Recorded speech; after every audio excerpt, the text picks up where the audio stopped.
পুরনো চাল ভাতে বাড়ে, অভিজ্ঞদের সুযোগ দিলে সুফল মেলে। কার্লো আনচেলত্তি মানলেন এই সূত্র, ডেকে নিলেন থিয়াগো সিলভাকে। গুণীদের কদর করতে হয়, তবেই না সাফল্য ধরা দেয়।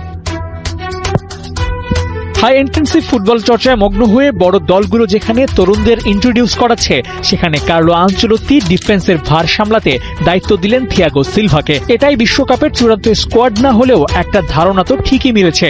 এই 55 জনের মধ্য থেকেই বেছে নেওয়া হবে 26 জনকে।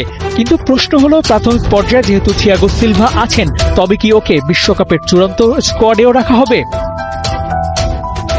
থিয়াগো সিলভার স্কিল নিয়ে প্রশ্ন তোলার সুযোগ নাই, যে কোনোদিন পার্থক্য গড়ে দিতে পারেন। তবে বয়সটা 40 পার হলেই যেখানে বুট জোড়া তুলে রাখার কথা বলা হয়, সেখানে সিলভাকে খেলানো মানে এক্সট্রা প্রায়োরিটি দেয়া। এর পেছনে সবচেয়ে বড় যুক্তি হতে পারে ব্রাজিলের এই স্কোয়াডে সিলভার মতো অভিজ্ঞ ডিফেন্ডার না থাকা। তরুণ দলটাকে গুছিয়ে রাখতে ওর জুড়ি মেলা ভার। বলা যায় অনেকটা বাধ্য হয়ে আনচেলত্তি ডেকে নিয়েছেন সিলভাকে দল কন্ট্রোল করতে। ব্রাজিলের ডিফেন্স লাইন নিয়ে দুশ্চিন্তা বহু পুরনো। বিশ্বকাপের মতো মেগা ইভেন্টে তাই গ্লিসন ব্রেমার, লিও পেরেরা, ভিতর রেইসদের ওপর সব দায়িত্ব ছেড়ে দিতে চান না। মার্কিনিওসদের সাথে নিয়ে আরো শক্তপোক্ত লাইন বানাতে চান আনচেলত্তি। 4 বিশ্বকাপ খেলা সিলভাকে তাই অনেকটা আগ্রহ করেই নিয়েছেন কার্লো। ওর প্রতি সফট কর্নারটাও তো নোটিস করার মতো। দায়িত্ব পেয়ে ওদেরকে ফিরিয়ে বুঝিয়ে দিয়েছিলেন অভিজ্ঞদের এই বাজারে মূল্য আছে।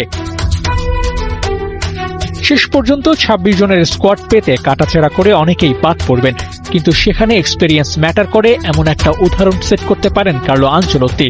নেইমার, সিলভা, ক্যাসিমিরো, মার্কিনিওসদের নিয়ে ব্যালেন্স দল নিয়ে বিশ্বকাপে যেতে পারে ব্রাজিল। আনচেলত্তির স্কোয়াডে ব্যালেন্স ঠিক রাখার জন্য পারফেক্ট উপাদান এই থিয়াগো সিলভা।